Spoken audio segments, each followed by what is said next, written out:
frase que eu sempre começo esse processo é que essa é uma marca que não está sendo feita para eles, né? Mas é para o público, né? Por isso que, tipo, né, na parte do concept é muito importante, né? Porque ajuda não só a vender a ideia, mas ajuda os artistas a visualizar os próximos processos, a visualizarem como vai ser o final. Eu acho que hoje em dia é muito subjetivo. E a arte é muito sobre o nome do artista, entendeu? Nem sempre é sobre a arte. Eu acho que a arte, ela não tem papel nenhum, mas ela consegue ter um papel de chocar, de mudar, de criticar.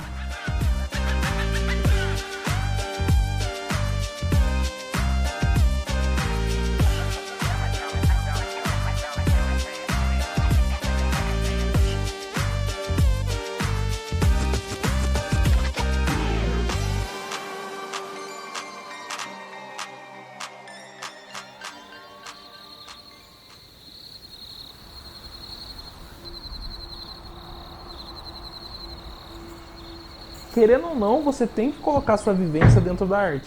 Querendo ou não, a arte ela é reprodução de emoções, de coisas que você viu. E essa temática do Brasil é real. Não só você, quanto a Thaís, que me chamou também pro Rio Residence lá, ela falou a mesma coisa. Ela falou, você gosta de usar muito elemento brasileiro. E realmente, cara, eu acho que é legal você valorizar o lugar onde você é, porque pra gente é normal você ter um cenário brasileiro e tal, mas pra quem não é daqui, é coisa de outro mundo, cara. Acho que é legal também, é bonito. A cultura brasileira é muito legal, entendeu? Quando tinha carnaval em São Luís, bem no começo, os padres, eles odiavam o carnaval. Eles odiavam, eles falavam muito mal do carnaval, por causa que a galera quase não se vestia, papapá. Então nessa obra, se você reparar bem, existe um padre ali, que tá na janela olhando com raiva da mulher que tá com o peito pra fora. Tinha muito isso, eles ficavam dentro das casas condenando. Essa que é a grande parada. Então, nem sempre tudo que eu faço ali é pra galera entender. Mas eu sei. Mesmo de maneira abstrata, mas você consegue perceber. Depois da edição lá, você...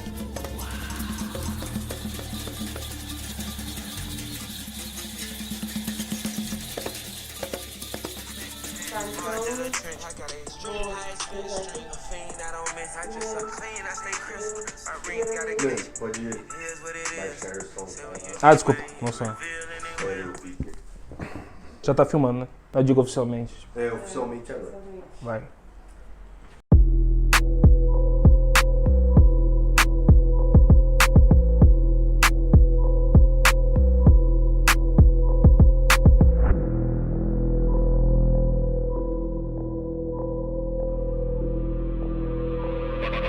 That's mama boy.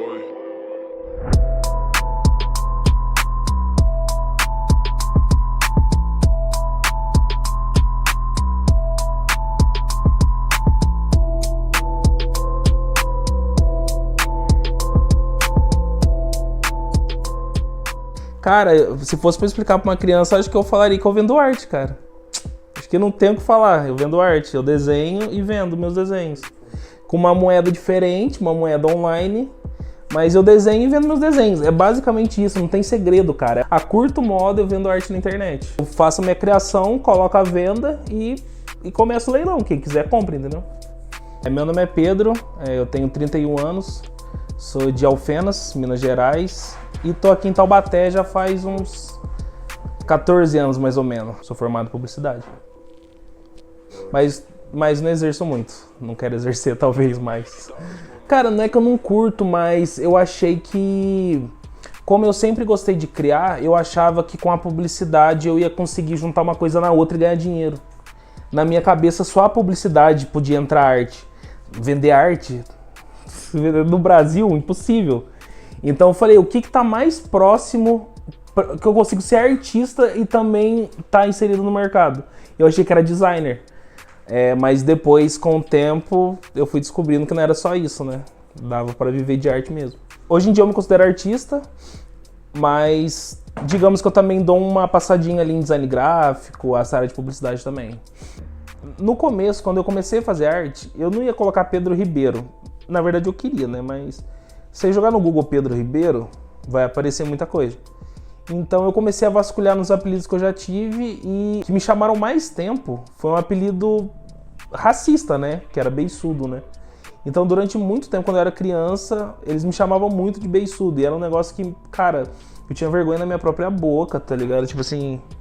Então eu acabei pegando esse apelido e transformando como se fosse o meu escudo mesmo, entendeu? Agora eu sou Beissu e esse algo ruim agora tornou a minha melhor versão, entendeu? Ressignificar, entendeu? Pegar algo que foi ruim um dia e transformar em algo bom. Então eu fui lá, cheguei no meu chefe, eu trabalhava numa loja de carro, cheguei no meu chefe e falei, ó, tô indo embora. Eu comecei a vender arte e eu falei, mano, dá pra fazer o que eu queria, dá pra ser artista. Em uma semana eu vendi 8 artes.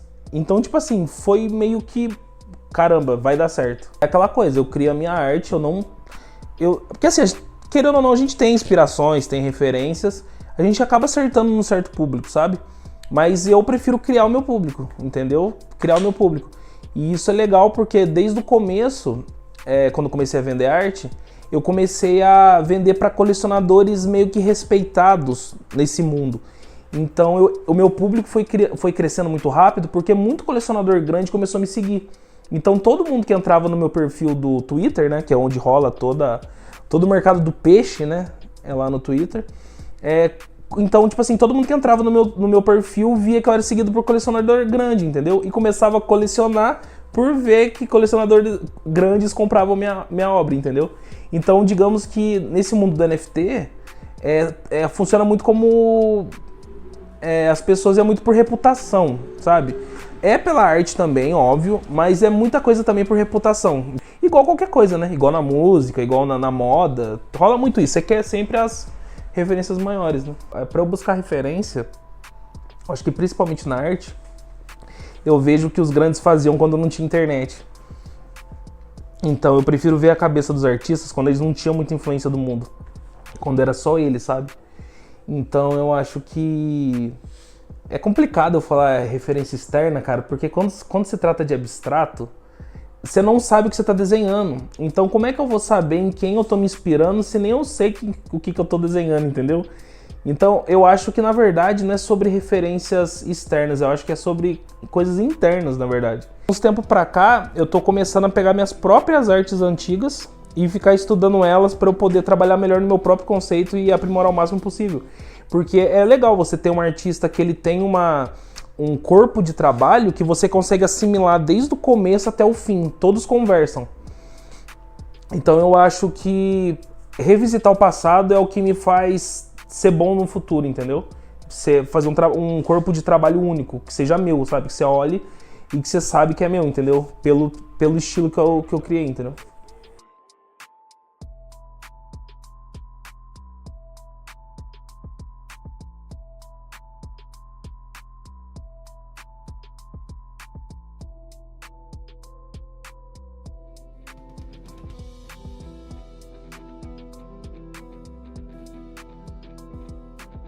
O design pode ser que não seja arte, mas tem arte no design, assim, o tempo todo, assim. E acho que o design que não tem arte é aquele design que geralmente não conecta tanto com a gente, por exemplo, que é brasileiro, por exemplo. A gente vem essa coisa da América Latina, que é tudo mais colorido, mais floreado, a gente trabalha com um monte de fonte ao mesmo tempo, a gente tem esse aspecto multicultural no nosso visual, né? Realmente, por exemplo, a gente tem um monte de mistura de música, né? A gente tem, sei lá, tem gente que mistura funk com brega e, por exemplo, tinha uma banda que misturava sertanejo com hardcore, assim, que as coisas... Você não imagina isso, né? Acho que esse é o aspecto artístico, eu sempre vejo que isso é a questão da arte, né? Eu sou o Jean, tenho 27 anos e me formei na Unital em design gráfico, né? Cara, na tipografia eu comecei... Foi fazendo letra pixelada, assim, eu fiz um gerador de letras na época. Eu comecei a me interessar muito. E meu interesse por letra, na verdade, começou antes com grafite, pichação. Então, meu tio, ele tinha um caderninho que ele fazia, né? E quando ele completava esses cadernos, ele dava para mim. E aí eu tentava replicar sempre a letra de picho, de grafite. Quando eu fui pro design, eu percebi que eu podia fazer coisas assim também, umas letras diferentes, né? E aí eu lembro que chegou em 2020. Eu sempre fiz isso muito sem técnica nenhuma, sem pesquisar muito, só fazer por fazer, assim, né? E aí eu lembro que chegou em 2019, eu tive um estalo que eu conheci um cara específico que é o Fábio Hag, que ele é um dos grandes tipógrafos do Brasil, assim. E aí eu vi um portfólio dele que ele distribuiu para o pessoal, mostrando o processo de criação de fonte. Foi aí que eu pensei de novo, assim, falei, caramba, realmente tem alguém que desenha essas fontes, né? Que a gente está tão acostumado a só baixar e usar, né? Mas sempre tem pessoas por trás disso, né? E eu comecei a me interessar muito por isso. E eu comecei a ir atrás, assim, comecei a fazer meus próprios desenhos. E aí, errando muito, assim, fazendo sozinho, errando muito, eu comecei a fazer curso. Eu tive acesso a mais pessoas para me dar dicas, assim. Até que eu comecei a fazer workshops mais específicos. Tenho meio que uma separação, assim. Eu tenho o Jean Rosa, que é o freelancer, que faz marca. Então, faço logotipo, identidade visual, né? Desenho fonte. Hoje eu trabalho muito sendo terceirizado por designers. Então, o cara desenhou um logotipo, assim, ele não tem muita ideia, mas ele quis desenhar, né? E ele manda para mim refinar, por exemplo. Então, eu entro com esse aspecto técnico de refinamento técnico mesmo. Posicionar melhor as curvas ali de um vetor, melhorar um desenho de uma letra, né, a proporção dela. Essa é a parte mais do Jean, assim, aí tem a parte minha de CLT, né, que daí eu trabalho mais com e-commerce, então é mais propaganda, é fazer campanha para tráfego pago, né, os banners do site do e-commerce, mas essa parte de venda, né. O do freelance, ele me permite ser mais, eu tenho mais liberdade para criar, né, então geralmente as pessoas me contratam mais pela minha assinatura ali, né, que tem um estilo, mais ou menos tá ali no portfólio, né? Enquanto ali no outro é mais algo vendável, né? Mais técnica também é importante para mim porque eu consigo entender como integrar os dois. E aí no design também, então eu sempre tento pensar, por exemplo, trazer duas fontes. Então eu trago uma fonte super geométrica e do nada trago uma fonte com uma serifa super diferente, uma serifa toscana, por exemplo, e faço um texto com isso.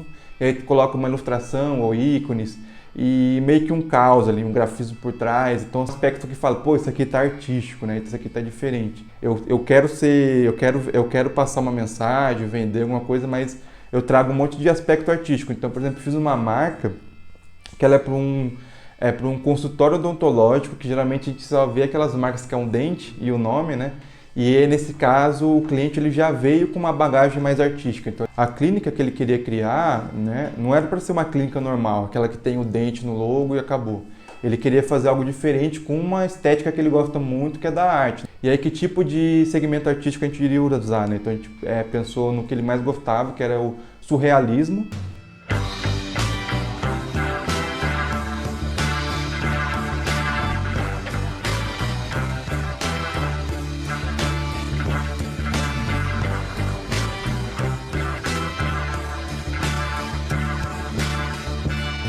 Trouxe tudo isso para o universo da marca de odontologia e a partir disso eu desenhei uma tipografia, ela brinca com essa coisa do surreal, né, que é essa coisa que tá essas ondas, imagens derretendo, né, e aí na composição visual fiz ilustração, então peguei um pouquinho disso dele e aí é o meu movimento favorito também, surrealismo, né? Então já tinha referência disso, né, e aí juntamos nós dois, então é um sentimento de duas pessoas traduzido num design, né, para as pessoas se identificarem ali de alguma forma, né? É sempre ali, funcional, mas tem um pingo da arte em algum momento ali, que é uma letra que está meio diferente, né? Tem uma ilustração. Então eu sempre tento trazer esse lado artístico para todos os projetos. Então meio que vira uma assinatura, assim, né?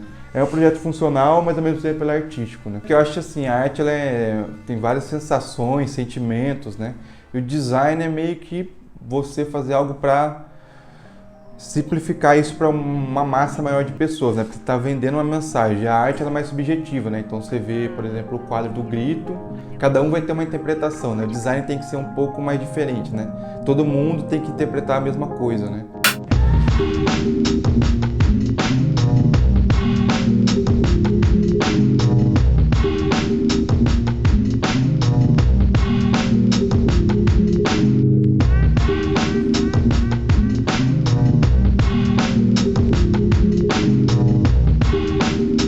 Muita gente acha que desenhar é uma coisa totalmente prazerosa. Desenhar é uma tensão, é uma ansiedade.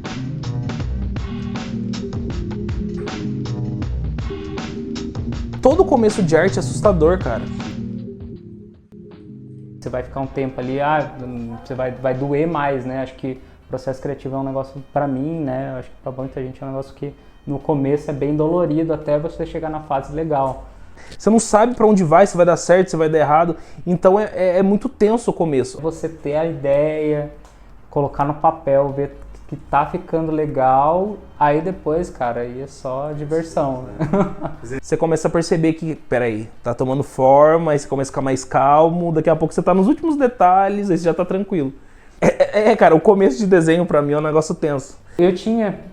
Eu não sei onde foi parar, provavelmente eu perdi em alguma mudança, minha mãe deve ter jogado fora, tipo, em alguma mudança que a gente fez, mas eu tinha um book mesmo, assim, um cadernão, assim, com vários desenhos, plastificado, né?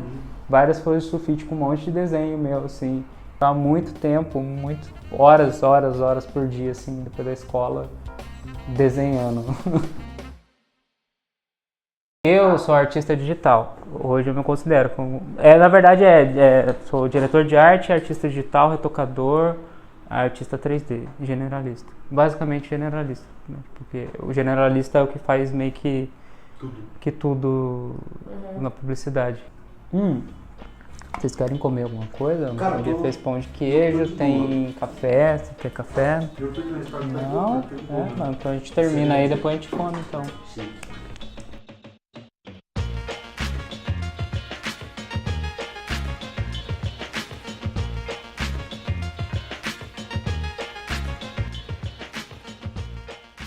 Eu sou Gustavo Alves e eu trabalho numa agência de publicidade lá em São Paulo, chamada Essenze, como diretor de criação. Eu já trabalho lá faz 6, 7 anos, sou freelancer também, então eu presto serviço para vários clientes aí pelo mundo aí. Já vão fazer 15 anos, mais ou menos, que eu trabalho com publicidade, que eu considero que eu trabalho com publicidade. Eu comecei como web designer na época, próximo dos anos 2010, por aí. Os sites, eles tinham uma pegada meio criativa, né? Tipo, eram sites em Flash ainda, estavam no finalzinho do Flash.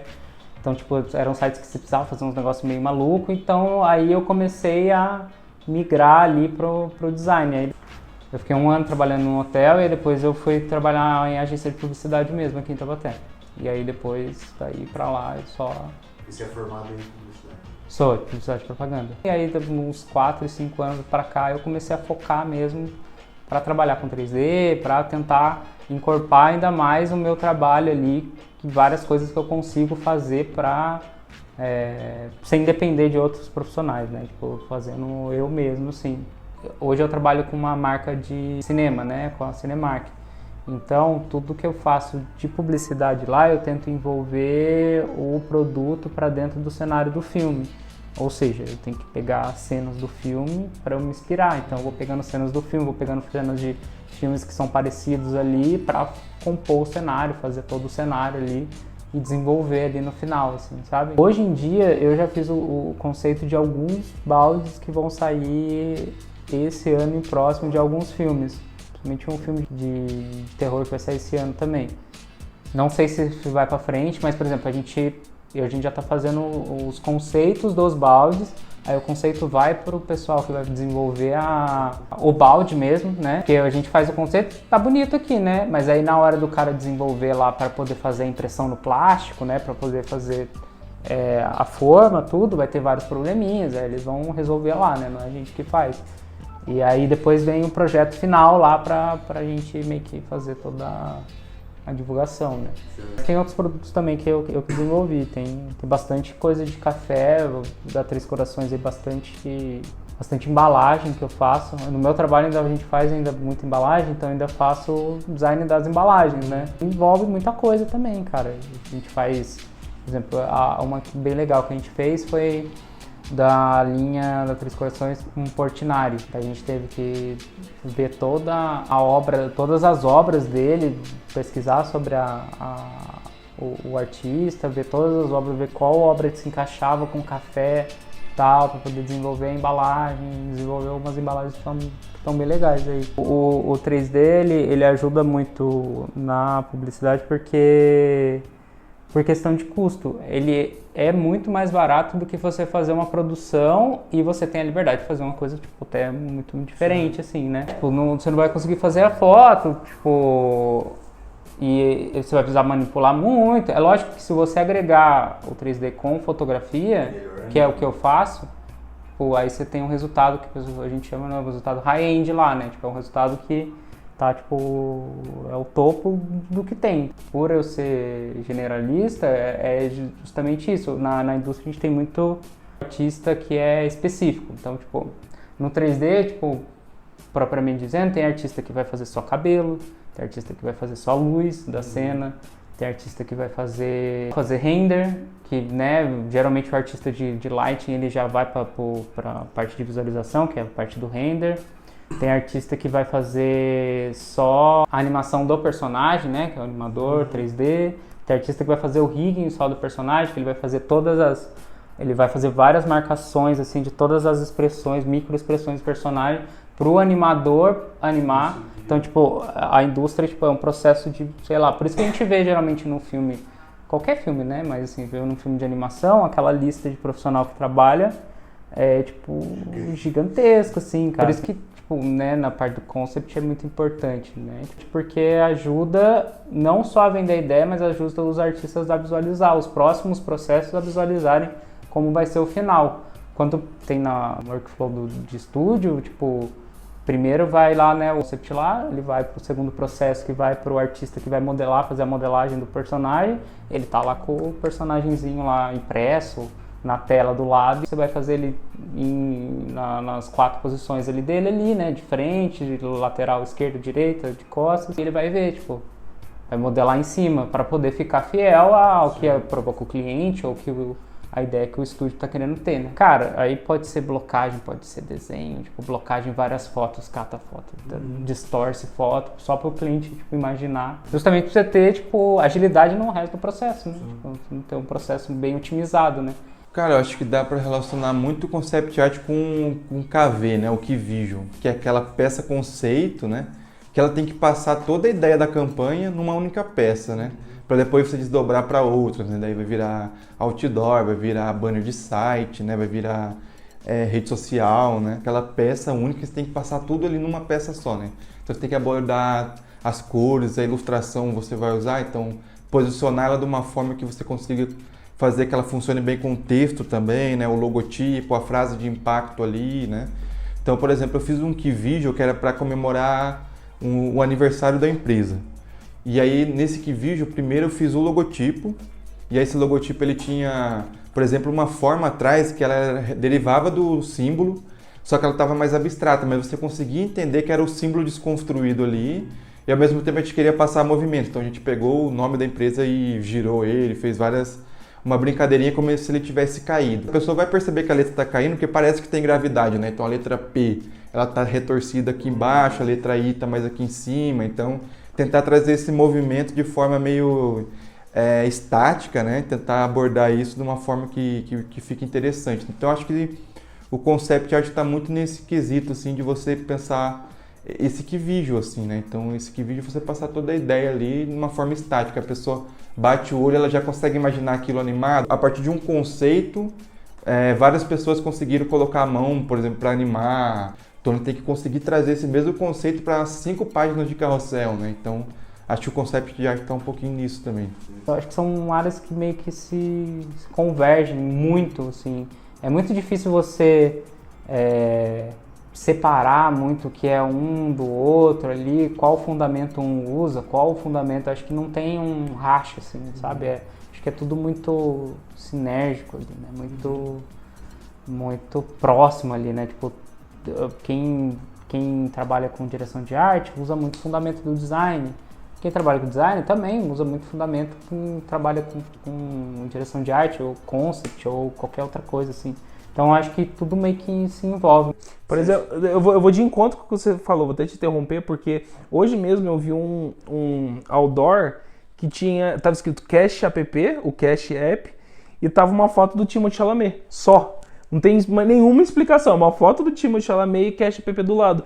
Que eu acho que a publicidade hoje em dia tá usando muito isso, que é tentar juntar a marca a alguém famoso e fazer esse link. Entendeu? Então, quando você vê o Cash App com a foto de Timothée Chalamet, querendo ou não, já fica um requinte ali na marca, entendeu? Então, hoje, até as próprias marcas, elas estão começando a ficar abstratas também, porque elas estão começando a entender que nem sempre é sobre frase, impacto, é simplesmente sobre o poder da imagem. Muita informação, muita informação. Então, qual que é o tempo que eu levo para ver uma imagem com 5 frases? Qual é o tempo que eu levo para ver uma imagem com uma imagem só? Então, por exemplo, você está passando de ônibus, está passando de carro, às vezes você vai olhar o outdoor, se você for ler 40 textos ali, você não vai, é um outdoor que não serviu para nada. Então, às vezes, só o nome da marca já é o suficiente, entendeu? memorização, que é uma coisa muito, que eu estudei muito na publicidade, memorização da marca. Você tem que fazer de algum jeito para que a galera pense numa cor e associe a você. Um bebe da fonte do outro, né? Acho que a publicidade bebe muito da arte, assim, para despertar sentimento, assim, sabe? Por isso mesmo, pra gente conseguir trazer uma ideia que é super doida ali, que, tipo, tem um negócio muito maluco ali de um artista, trazer aquela referência para alguma coisa que seja, tipo, vendável ali, que desperte um sentimento, né? A gente vê isso muito na moda, tipo, a gente vê, por exemplo, aqueles desfiles, né, de moda que tem em Paris, né, tipo São Paulo Fashion Week e tal, a gente vê aqueles roupa toda bufante, tudo maluca assim, né, e a gente fica assim, quem que vai usar isso na rua? Mas aí aquilo lá é uma forma de expressão do artista, do estilista. Para trazer isso para que seja algo vendável, para que seja algo crível, vai dar uma podada, vai dar uma lapidada, vai tipo trazer para uma forma que o público ali no geral vai aceitar melhor, e aí vira uma tendência ali, né? E eu acho que o papel do concept art também envolve isso, tá ligado? Ele ser estratégico na hora de fazer o concept, mas ele também pode tipo, ir além, muito além. Eu acho que a arte ela não tem papel nenhum, mas ela consegue ter um papel de chocar, de mudar, tipo, de criticar. E a publicidade, tipo, pegar isso e tenta trazer algo mais palpável ali para vender, né? Que é o intuito, né? Eu acho que a publicidade ela tem como fim o lucro, né? A publicidade ela vai te fazer uma lavagem cerebral para que você no final gaste. Já a arte, ela é feita para que você tenha um sentimento. Então eu acho que elas andam muito juntas, mas ela tem ideais diferentes no final da corrida, entendeu? Mas eu acho que o começo é totalmente atrelado. Às vezes você tá vendo um vídeo, uma coisa aleatória, no final é uma marca, é um comercial. Então eu acho que as duas andam muito juntas, mas digamos que a publicidade ali, ela tá jogando uma isca para você, entendeu? Por exemplo, a Red Bull. Se você vê os comerciais da Red Bull, até hoje eles são feitos com stop motion. Eu acho muito legal porque, mesmo com o desenvolvimento da tecnologia, eles manteram as raízes. Então, se você colocar qualquer vídeo da Red Bull em qualquer lugar do mundo, eles vão saber que aquilo ali é um comercial da Red Bull. Então, eu acho que a marca, sim, deve ter a sua própria identidade, porque se ela ficar muito genérico, ela acaba se perdendo, porque quem quer agradar todo mundo... Quase não vai vender para quase ninguém, né? Então, saber para quem é seu público-alvo, definir toda essa coisa assim para você construir essa mensagem, para depois essa mensagem ela dar o tom pro design, né? Daí o design entra aí, que é tipo assim, a gente vai representar uma ideia ou um produto. É melhor representar uma ideia, porque o produto pode mudar, né? Então daqui a pouco a gente está fazendo outros tipos de linhas de produtos, né? Então tentar definir algo um pouco mais sobre a ideia, mais abstrata, né? Tem o exemplo da Tramontina, né? Porque eles eram uma empresa que a gente conhecia como que fazia facas e panelas, né? Mas hoje em dia eles fazem lâmpada, eles fazem várias outras coisas diferentes, né? Então eles fizeram um rebrand, por exemplo, para pensar todo esse universo, né? Então, e também esse universo de pensar para quem você está vendendo, porque antes era uma marca, por exemplo, mais elitizada. Agora, por exemplo, ela quer ser mais acessível, então, ela trabalha uma tipografia diferente, as cores diferentes, né? Traz mais ilustração, então tenta deixar ela mais amigável, né? Então todo esse pensamento começa pelo menos primeiro lá na estratégia, né? A gente tem, por exemplo, o Banco Itaú, né? Ele é super colorido, ele tem uma tipografia super amigável, né? Que é proprietária deles, inclusive. Aí você olha, por exemplo, o Banco Safra, que, daí ele tem uma arquitetura mais imponente, ele é dourado e preto só. A arquitetura dele só convida para entrar quem realmente faz parte daquele público-alvo ali, né? Então, por exemplo, eu não vou tentar entrar lá, não sei nem como é lá dentro, né? Não vou conseguir ter uma conta lá dentro, né? Então, também essa coisa de comunicar a mensagem, né? E definindo isso, então, a paleta de cores tem que ser tons ferrosos porque combina mais com os produtos que a gente vende, né? E foi definindo tudo isso. Então, acho que essa parte do design, ela é a última, assim. Porque daí é quando você consolida tudo aquilo que foi pensado antes, né? E aí é quando o design funciona, né? Porque você já tem toda uma ideia, um monte de pessoas sentadas para fazer aquela marca acontecer, né? Que aí o visual, ele só foi a assinatura final para começar a vender aquela ideia, aquele produto, né? Cara, foi nessa hora que a publicidade me ajudou, né? Digamos que eu já era um usuário do Twitter, então eu meio que já sabia como funcionava o Twitter. e eu já tenho essa noção de publicidade. Então eu acho que isso me ajudou muito na hora de eu bolar meu conceito, meu corpo de trabalho, como vender, como atuar. É tudo pensado, é tudo pensado. Eu gosto de... Foi o que eu falei, eu vivo revisitando meus trabalhos para ficar algo coeso, entendeu? Porque, cara, há uns 2 anos atrás eu tava numa época de laboratório, muito laboratório. Então eu tava fazendo arte de vários estilos, até eu me encontrar no que eu tô fazendo hoje, entendeu? Mas para eu chegar até lá, eu tive que fazer vários estilos diferentes. Quando eu percebi que eu tava fazendo estilos muito diferentes, eu acho que eu não tava me agradando, eu acho que eu não tava agradando meu público. É difícil você manter um corpo de trabalho coeso quando você tá numa época muito experimental. Eu acho que todo artista tem. Se for ver Picasso, tem a época dele que ele fazia realismo, que não tem nada a ver com ele. Eu acho que é natural, mas eu busco ter um estilo só meu, porque hoje em dia, não é igual antigamente, hoje em dia é melhor quando você tem uma identidade. Por exemplo, a Coca-Cola. Se a Coca-Cola trocar o logo dela, até a galera entender e tal, já... Então, às vezes, é melhor você não mexer. E então, eu percebi que hoje em dia é bom você ter um estilo próprio e manter ele. Que você olha a arte e você não enxerga uma identidade. Então, eu acho que identidade é uma coisa muito importante na arte. Porque a tua identidade é a sua cultura. É a sua digital, entendeu?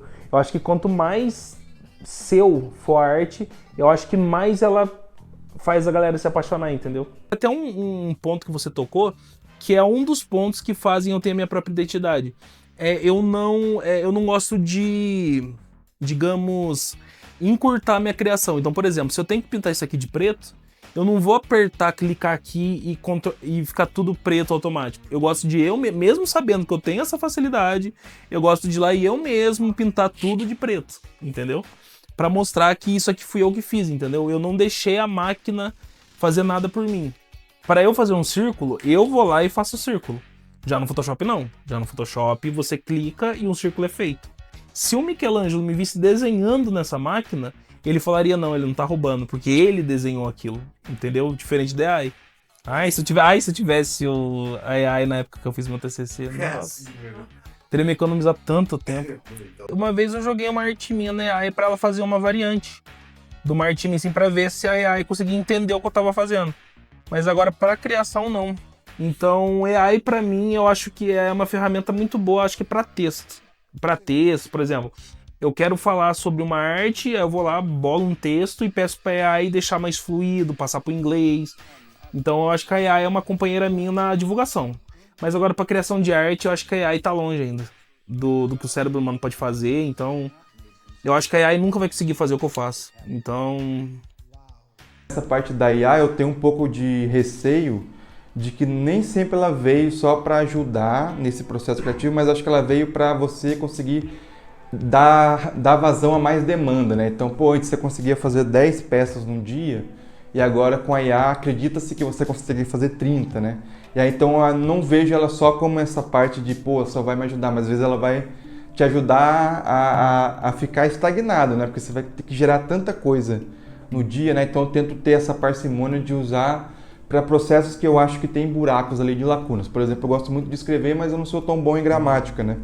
Então, às vezes esqueci uma vírgula ali, aqui eu uso travessão ou vírgula, né? Então eu gosto de jogar lá porque ela já vai me ajudar nesse sentido. Porque esse processo é muito mais interessante do que vir, gerar e, isso aqui vai ser o final. Então eu tenho mais esse prazer pelo processo artesanal, mas não excluo o fato de me ajudar, assim, em alguns aspectos, assim. Até, sei lá, 1 ano, 2 anos atrás, você não conseguia gerar imagens grandes, fazer upscales grandes que ficavam numa qualidade boa. Hoje você consegue ainda ter um meio termo ali, para poder gerar essas imagens maiores. Hoje em dia eu uso mais do que há, 6 meses atrás, assim, sabe?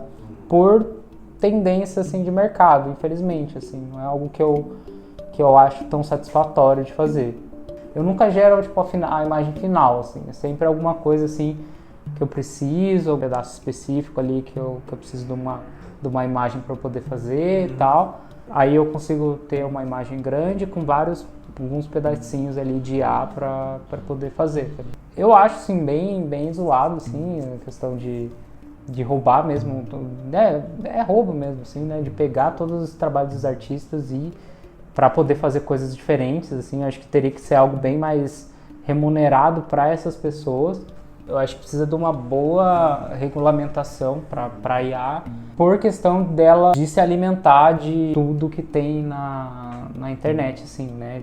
Principalmente de artistas, de fazer de tal estilo e tal. Só que ao mesmo tempo, cara, esse bonde já passou, tipo, já alimentou, tá ligado? Tipo, agora daqui pra frente, tá, vai regulamentar, mas já tem um monte de coisa que já foi catalogado, tá, nesses bancos de dados, tipo, imensos ali, tá ligado? Então, como que vai fazer pra, tipo, tirar agora isso? Vai conseguir tirar agora isso? Talvez teria que pensar, tipo, daqui pra frente, assim, sabe? Se for para usar AI em grandes companhias, para grandes coisas, óbvio que tem que ter toda uma legislação, tem que ter uma fiscalização da parada. Mas eu acho que tá muito no começo ainda pra galera achar que, pra fazer essa aposta, que a AI vai dominar tudo e o ser humano não vai fazer nada. Eu acho que é muito cedo ainda pra falar disso, entendeu? Os caras não gostavam quando inventaram a guitarra também, achava que o violão tinha que ser... Tanto é que Chico Buarque, essa galera fez uma greve contra a guitarra, quando surgiu, não queria que tivesse guitarra no Brasil. Então, tipo assim, tem gente que não aceita o novo mesmo. Mas daí rola desde quando o mundo é mundo, cara. Tá vendo mais alguém postar arte Gimli aí? Então acho que a galera também faz muita tempestade de copo d'água, cara, entendeu? Às vezes o cara chega em casa, quer mostrar arte, quer fazer uma arte do filho dele ali, vestido de Homem-Aranha, entendeu? Né? Ai, entendeu? Eu acho que tem gente que nem é da área da arte, tá dando pitaco na parada. Eu acho que tem espaço pra todo mundo. E quem fizer arte com o estúdio Gimli, o cara vai olhar e vai falar, isso aí é AI, eu não quero. Isso não vai fazer o estúdio ser menos valorizado. O cara é tão cabeçudo que na verdade isso é bom pra marca dele, porque gera um monte de comentários acerca da marca do cara, muita gente conhece mais ainda a marca do cara, então isso é bom, é benefício. A arte não vai acabar porque chegou a AI. É só um braço num polvo gigante, então é só um braço. O olhar ali do artista ali, né, quem vai fazer, tipo, quem vai promptar, né, ou quem vai fazer coisa, precisa ter todos os conceitos básicos ali, né. Por exemplo, a gente vai pensar numa produção fotográfica para a gente produzir um produto, né, para fazer um shooting de várias cenas de um produto e tal. No final, você precisa ter todos os conceitos para você poder tirar aquela fotografia, né? Você tem que saber luz, você tem que saber posição de câmera, você tem que saber referências fotográficas, referências de cena, né, de composição de cena. E vai ter que ter um profissional para fazer a pós-produção do negócio para poder tudo conversar, entendeu? Eu não vejo a IA como uma ferramenta que vai conseguir substituir. A gente tem que tentar mudar as coisas de forma estrutural, lógico, para que fique melhor para a gente como trabalhador, assim. Mas também, cara, você tem que pensar um pouco também no que é ao médio, curto prazo ali, cara. Você vai deixar o negócio meio que te engolir ou você vai entender ali como que funciona para poder ver se você consegue agregar isso no seu trabalho, vai conseguir otimizar ou não.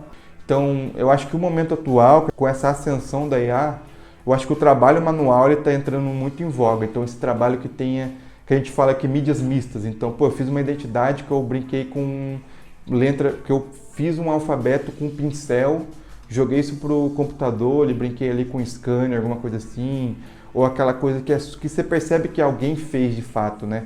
E a IA, ela sabe representar muito mais aquelas coisas que são robotizadas, né? Mais geométricas, né? Eu acho que a gente vai entrar numa fase que a gente vai deixar um pouco essa coisa matemática de lado, né, de 0 em 1, e acho que vai mais por esse lado que é mais manual, que é subjetivo. Então, é cultural, né? Então, uma pessoa do Nordeste, ela vai ver aquele brief de uma forma totalmente diferente de alguém que é do Sul, né? E essa subjetividade eu acho que é muito mais inerente ao humano, né? Eu acho que vai ter campanhas, empresas que vão mirar muito nessa questão humana agora, essa coisa de, trazer uma coisa do grafite que só grafiteiro sabe fazer, sabe? Porque, por exemplo, se você colocar hoje para IA gerar um grafite, talvez ela use muito aquela coisa do americano lá, que é aquele throw, né, aquele bomb. E a gente, por exemplo, no Brasil, a gente tem o picho reto, né, que é muito nosso, né? Então essa coisa de ter essa subjetividade humana que eu acho que nem sempre a máquina vai saber copiar. E aquela coisa, acho que essa coisa tanto do design, audiovisual, enfim, que as pessoas elas podem não entender como fazem aquilo, mas elas entendem quando não está soando bem ou quando está soando artificial, né? Então a pessoa entende que aquele áudio está soando artificial. Então acho que essa pessoa que tem a expertise técnica de regular isso aí, pô, eu precisei usar a IA para tirar o ruído. Mas ao mesmo tempo eu sei que nesse ponto do 1 minuto e 25 ficou robotizado. Então ele volta ali, às vezes ele recorta aqui, ele bota o áudio original por cima e só trata um pouco, né? Então essa expertise técnica eu acho que ela vai ser imprescindível. Assim, eu acho que a máquina ela não vai substituir a gente nessa subjetividade. Eu acho que a AI vai virar tipo um McDonald's. Vai virar uma coisa padrão, vai ser tudo igual. E quem fizer diferente, fizer com a mão, vai talvez até receber mais. Quando você vê um fast food e um franguinho caipira com angu e couve, você vai olhar pro McDonald's, você vai dar um tapa naquele McDonald's. Se você for uma pessoa consciente, óbvio que vai ter gente que vai ainda assim, vai querer o McDonald's.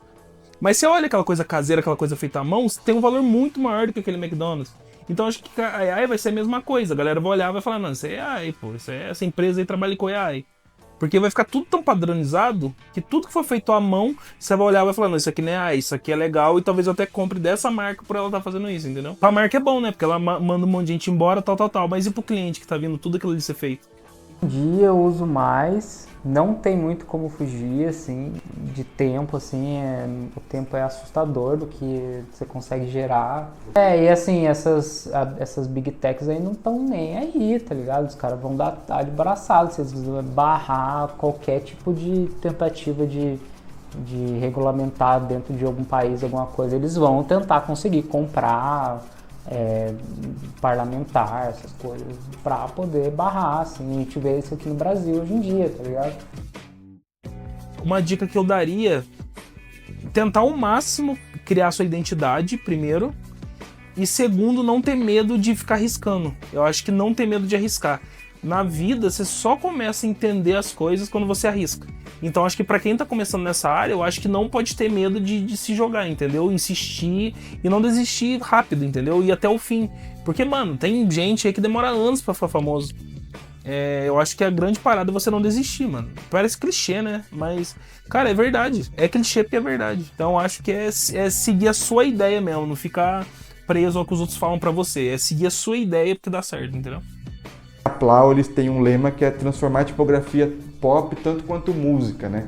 Então, assim, você não precisa nem saber desenhar ela, mas você saber aplicá-la num projeto. Acho que o futuro da tipografia hoje é eu conseguir me juntar a essas pessoas para fazer o que elas fizeram pela comunidade que eu estou inserido, né? Por exemplo, lá na faculdade tive a oportunidade de dar um workshop disso, de tipografia pixelada, por exemplo, né? Então já é um ponto de partida para chamar mais pessoas, né? E quanto mais a gente chama pessoas, mais a gente fortalece a comunidade e deixa mais acessível para todo mundo, né? Porque daí a gente consegue começar a pagar em real, pagar preços que a gente consiga mais justos, né? Pensando na questão econômica que a gente tem acesso, né? Porque, pô, o gringo ele consegue pagar mais caro lá no curso de tipografia, aqui nem tanto, né? Então a gente tem esse equilíbrio. Acho que o futuro da tipografia agora é torná-la mais acessível, né? Eu acho que o conselho é meio que faça por você ali o que você gosta também, além do que você trabalha. Eu sei que hoje o tempo é muito escasso para todo mundo. E estude basicamente fundamentos. Acho que fundamentos da arte, do design, composição, luz. Porque a IA vai gerar coisa boa, mas ela precisa de alguém para direcionar também, se for esse o futuro que a gente espera, né?